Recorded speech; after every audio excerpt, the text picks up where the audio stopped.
Hello students, welcome to Reddy's classes. Hope you are safe at home. So we were studying periodic classification of elements. In the last lecture मैंने आप लोगों को बताया हम लोग periodic trends के बारे में सीख चुके थे, वैलेंसी एंड एटॉमिक साइज के बारे में सीखा था। मैंने बोला था कि नेक्स्ट लेक्चर में मैं आप लोगों को metallic and non metallic characters के बारे में बताऊंगा।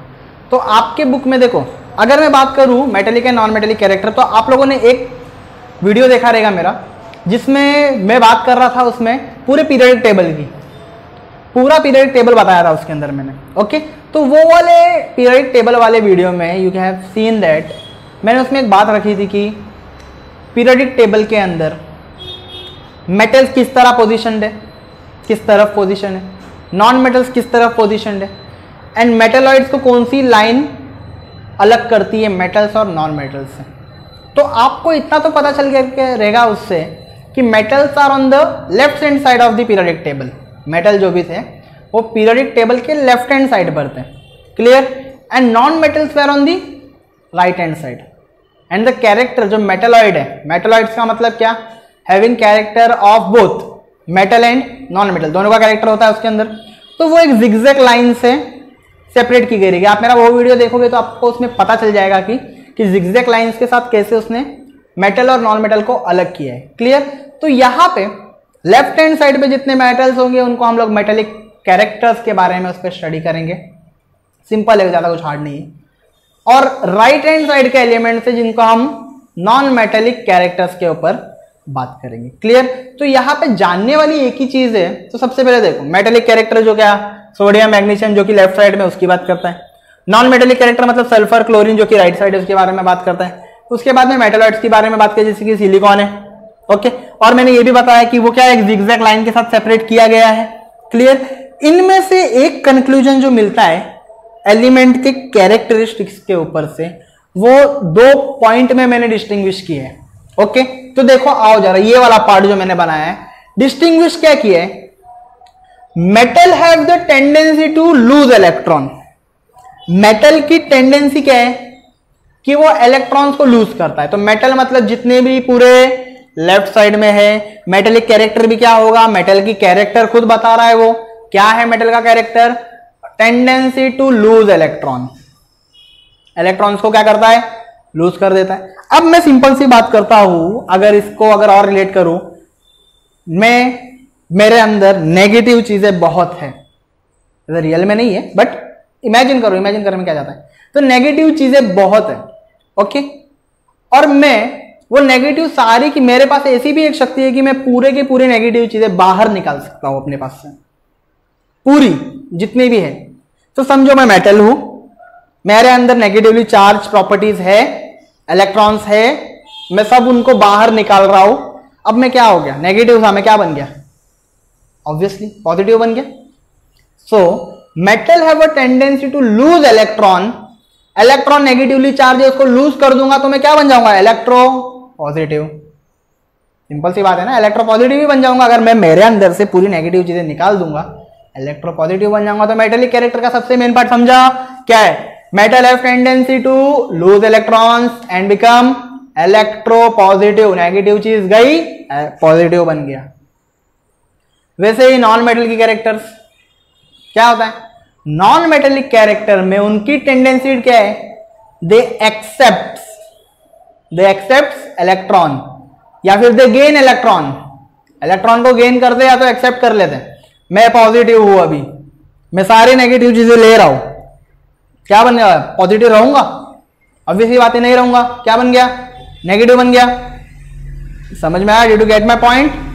Non metal have a character, has the tendency to accept और gain electrons. If I am having the tendency to accept or gain anything which is negatively charged, so what I became electronegative. That's it. ये पूरा का पूरा part जो इतना भर भर के दिया हुआ है वो यही दो लाइन बताता है। That's it. पॉज करो अपने स्क्रीन को और इसको कैप्चर कर लो, फटाक से स्क्रीनशॉट निकाल लो इसका, ओके। इसके बारे में बात करता हूं मैं आपको नोबल गैसेस की। चलिए, सो मेटेलिक नॉन मेटेलिक कैरेक्टर्स समझ में आ गया है। मेन चीज एक बार मैंने बोला था नोबल गैस के बारे में बताऊंगा। तो नोबल गैस की सबसे अच्छी प्रॉपर्टी ये है, all the noble gases are stable elements. सब के सब स्टेबल है, ऑक्टेट स्टेट में पाए जाएंगे। मतलब स्टेबल ही होते हैं। ओके, पता है ना, जिधर पीरियोडिक टेबल सिखाया था वहां पे सबसे लास्ट पूरे पीरियोडिक टेबल में जो लास्ट का हिस्सा होता है ये वाला, this are the noble gases and they are stable, helium, argon, neon, पता है, तो वो सब के सब स्टेबल होते हैं। क्लियर? तो अभी कुछ चीज और जान लेते, देखो यहाँ का अच्छे से पता चल गया रहेगा। ये तो इतना अच्छा क्लियर बताया है इसने कि ये कलर वाले सब मेटल्स हैं, ये राइट साइड के जितने भी है सब क्या है, मेटल है। मेटलॉइड को देखो बरोबर ये जिगजैग लाइन ने अलग कर दिया है, you can see this zigzag line. तो जहां जहां ये कलर दिखेगा 1 2 3 4 5 6 7, ओके, तो ये क्या है आपके मेटलॉइड्स है, पूरे के पूरे क्या है, मेटलॉइड्स है। बाकी के क्या है, मतलब समझ में तो आ गया, ये जो भी है वो क्या है, मेटल, नॉन मेटल। अब इनकी प्रॉपर्टीज ध्यान देते हैं। पहली बात, 1 decreasing atomic radius, second increasing electronegativity and non metallic character, decreasing electropositivity and metallic character, ऐसे जाएंगे तो ओके। पहली बात क्या, एटॉमिक रेडियस डिक्रीज होते जाता है, ऐसे चलोगे तो क्या होगा, इंक्रीज होगा, इलेक्ट्रोनेगेटिव चीज इंक्रीज हो जाएगी, नॉन मेटेलिक कैरेक्टर के पास निकल जाएंगे। यहाँ पे इलेक्ट्रोपॉजिटिविटी डिक्रीज होते चली जाएगी और मेटेलिक कैरेक्टर में चले जाएंगे। ऊपर से नीचे टॉप टू बॉटम जाओगे, इंक्रीजिंग एटॉमिक रेडियस बढ़ते चले जाएगा, और जो वो लिखा गया उसका वाइस वर्सा क्या होगा, decreasing the electronegativity and becoming non metallic character वहां पे हो जाते हैं। Secondly increasing electropositivity and increasing metallic character, समझ में आ गया, सिंपल सी बात है। ये जिस वाले वे के डायरेक्शन में पूरा बता रहा है, ये पीरियोडिक ट्रेंड ही एक्सप्लेन कर रहा है। पीरियोडिक ट्रेंड में हमने क्या क्या सीखा, we talked about valency, atomic radius, atomic size जिसको आप लोग कहते हो, third metallic and non metallic character. यहां पे ये पूरी चीजें क्लियर हो जाती है। आगे देखेंगे क्या बताता है ये। So let us go here. The periodic trend in the metallic character of the element is clearly understood. अभी तक तो हम लोगों ने मॉडर्न पीरियोडिक टेबल को स्टडी करते हुए पीरियोडिक ट्रेंड्स के बारे में स्टडी किया। वापस से थोड़ा सा इसके ऊपर और अच्छे से ध्यान देंगे तो वो कुछ और बोलता है। Let us first consider the metallic character of the element belonging to the same group. Metallic character की ही बात कर रहे हैं जो कि सेम ग्रुप को बिलोंग करता है। क्या बोलता है, while going down a group, while going down a group, new shell gets added. Simple सी बात है, के था, एल था, एम था, जैसे जैसे जाते जाओगे शेल्स बढ़ते चले जाएंगे। Clear? Resulting in an increase in the distance between the nucleus and the valence electron. Simple सी बात है, पहले भी सिखाया था, यहां से लेके यहां तक का डिस्टेंस, फिर और जैसे जैसे शेल बढ़ेंगे और डिस्टेंस बढ़ते चला जाएगा। डिस्टेंस बढ़ने की बात तो यहां पर समझ में आती है। आगे क्या बोलता है, this result in the lowering the effective nuclear charge. देखो जितना डिस्टेंस बढ़ते चले जाएगा तो न्यूक्लियस के ऊपर से चार्ज भी क्या होते चला जाएगा, कम होते चले जाएगा। एंड देयर बाय अगर न्यूक्लियर चार्ज कम हो गया तो फोर्स ऑफ अट्रैक्शन भी क्या हो जाएगा वैलेंस इलेक्ट्रॉन्स पे, वो भी कम हो जाएगा। एज अ रिजल्ट इस वजह से क्या हो जाता है, tendency of a atom to lose electron, क्योंकि मेरा उसके ऊपर ताकत नहीं रहा, मैंने उसको छोड़ दिया मतलब क्या, वो लूज हो गया, वहां से चला गया। As a result of this tendency of the atom to lose electron increases, losing electrons क्या होता है, इंक्रीज हो जाता है। इसीलिए मेटेलिक कैरेक्टर में क्या बोलता है, tendency of a metal to lose electron. तो लूज होता क्यों है, उसका रीजन यहाँ पे पता चल गया। ओके, क्योंकि lowering nuclear charge as well as lowering force of attraction. Also the penultimate shell becomes the outermost shell of the losing valence electron. The penultimate shell is the complete octet, जो कि है complete octet, stabilize बन जाता है। Therefore the resulting cation has a special stability. अब जो यहाँ पर वो special stability की बात कर रहा है वो देखो, due to this, इस वजह से क्या होता है, tendency of an atom to lose electron increases। आगे जैसे भी जाएगा तो वो एटम की टेंडेंसी क्या होगी कि वो इलेक्ट्रॉन्स को धीरे धीरे धीरे धीरे क्या चले जाए, लूज करते चले जाए। Clear? The metallic character of an atom is the tendency to lose electron. यही तो हम लोग ने स्टार्टिंग से सीखते आ रहे, वही तो बता रहा है ये। Okay, therefore the following trend is observed. क्या ट्रेंड दिखा जाता है, the metallic character of the element increases, metallic character of an element increases while going down the group. तो यहाँ पे ये जो मैं एक क्वेश्चन की बात कर रहा था, ये एज अ क्वेश्चन आएगा ड्यू रीजन में, metallic character of an element increases while going down the group, question mark. तो इसका आंसर क्या, इसी पार्ट में इसका आपको पूरा का पूरा आंसर मिल जाएगा। क्लियर? यहां से खुद पूरा आंसर स्टार्ट हो जाएगा। अब इसमें से जितने पार्ट्स आपको एकदम इंपॉर्टेंट लगेंगे आप खुद चूज करोगे उसको। ओके, तो ये आपका पहला क्वेश्चन बन जाएगा। क्लियर। सेकंड क्वेश्चन क्या बोलता है, while going from left to right within a period, मतलब कि लेफ्ट टू राइट अगर पीरियड में चले जाएंगे तो क्या होगा। सब सिंपल सी बात है, outermost shell remains the same, outermost shell तो सेम रहते हैं। क्लियर। इधर से इधर जाओगे तो क्या सेम ही रहता है, इधर से इधर तक शेल सेम रहते हैं, ऊपर से नीचे है शेल बढ़ता है।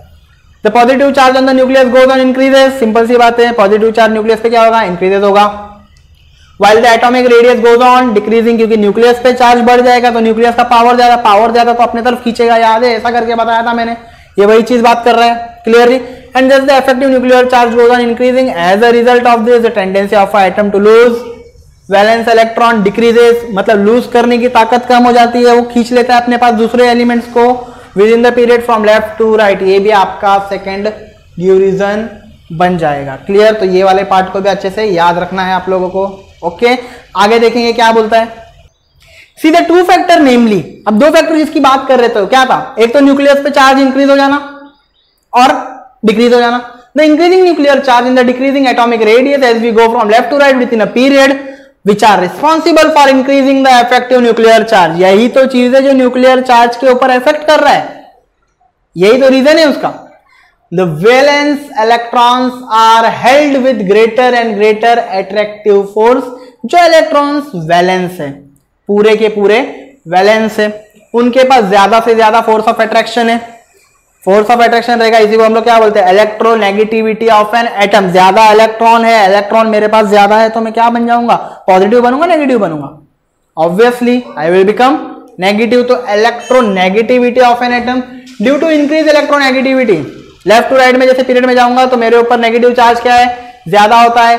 The ability of an atom to become anion by accepting outside electrons goes on increasing. अब नेगेटिव चीज लेते जा रहा हूं अगर मैं, तो मेरे अंदर वो ताकत तो आ रही है ना कि मैं उसको लेते चले जाऊं, तो मेरी वो ताकत क्या होती है, धीरे धीरे बढ़ती चली जाती है। The tendency of an element to form anion और द इलेक्ट्रोनेगेटिविटी, इसी को हम क्या कहते हैं, non metallic character of the element. Element की नॉन मेटेलिक कैरेक्टर इसी को कहा जाता है। क्लियर होता है। यहां पे वो पूरा मेटेलिक नॉन मेटेलिक का जो इतना बड़ा था वो 2 वर्ड्स में कंप्लीट किया था, जो मैंने लिखे थे वो 2 वर्ड्स को, उसी में एग्जैक्टली कंप्लीट होता है। यहां पर बस वो शेल पावर वो सब के बारे में जो हमने पहले से बात किया था उसके ऊपर वर्क कर रहा है। क्लियर। आपको क्या करना है, आपको बस एक बार अच्छे से पढ़ लेना है और ये वीडियो को समझ लेना है। That's it. एक बार रेफरेंस अच्छा हो जाएगा, आप लोगों का कॉन्सेप्ट क्लियर हो जाएगा, पूरा का पूरा चैप्टर आपके हाथ में आ जाएगा। इसके बाद इस चैप्टर के लास्ट पार्ट में चले जाते हैं, gradation in the halogens family. हेली की जब मैं बात करता हूं, फ्लोरीन, क्लोरीन, ब्रोमीन, आयोडीन, ये सब के बारे में आपके माइंड में आता है, तो उसमें ग्रेडेशंस कैसे आते हैं, चलिए उसके बारे में जानते हैं। So this are the gradations in the halogen family. इसमें आपको बस एक ही चीज याद करना है, इन केस आपको एमसीक्यू में पूछा जाएगा तो बोलेगा the general formula for halogens, तो क्या लिखोगे, this is the general formula. और सिंपल सी बात है, हैलोजेंस जो है वो ऊपर से नीचे आते हैं, 17th के ग्रुप के एलिमेंट से नोबल गैस के ठीक पहले वाले 17 ग्रुप एलिमेंट आते हैं। क्लियर। जहां पर पीरियोडिक टेबल सिखाया था उसमें खुद बताया गया है। क्लियर हुआ। अब देखो, the group 17 contains the member of the halogen family, सब हैलोजन होते हैं। All of them have the general formula, general formula ये होगा, एमसीक्यू के लिए याद रखना अच्छे से। A gradation is observed in their physical state. अब फिजिकल स्टेट क्या होता है, what are the physical states, physical states are what, solid, liquid, gaseous. तो देखते हैं हैलोजन फैमिली में कैसे ग्रेडेशन है। Clear. First of all, fluorine and chlorine are gases. कहां पर भी क्वेश्चन आया, फ्लोरीन एंड क्लोरीन क्या है, they are gases. Bromine Br2, देख रहा है सबसे पहले सबके पास क्या लिखा हुआ है, इसका फॉर्मूला X2 है तो फ्लोरीन F रहता है F2, क्लोरीन Cl रहता है Cl2, ये Br2 वैसे। तो ब्रोमीन जो है वो लिक्विड होता है, वो कैसा पाया जाता है, is liquid. while the crystalline substance iodine is a solid, crystal होता है, देखा रहेगा आयोडीन के बाद, आयोडीन युक्त टाटा नमक एग्जांपल दिया है ना, तो आयोडीन जो होता है वो सॉलिड होता है। क्लियर। तो यहां पर ग्रेडेशन समझ में आ गई आप लोगों को, किसमें ग्रेडेशन बताइए, फिजिकल स्टेट्स में। फिजिकल स्टेट्स क्या थे? Solid, liquid, gaseous. तो क्लियर इसने किया, सॉलिड होता है आयोडीन, लिक्विड होता है ब्रोमीन, फ्लोरीन और क्लोरीन होते हैं आपके गैसियस स्टेट में। ये वही क्लोरीन है जो सोडियम के साथ मिल करके sodium chloride known as table salt, common name है, ये बनाता है। Clear? And here we complete our periodic classification of elements. यहां पर हमारा पूरा का पूरा चैप्टर हो जाता है complete. What you have to do, you have to go through all the lectures, अच्छे से ध्यान दो, and within a week या फिर नेक्स्ट वीक आपका एक टेस्ट सीरीज रखा जाएगा फ्रॉम रेडिस क्लासेस, हम लोग वो रखेंगे। क्लियर? तो till then stay safe, stay home, thanks.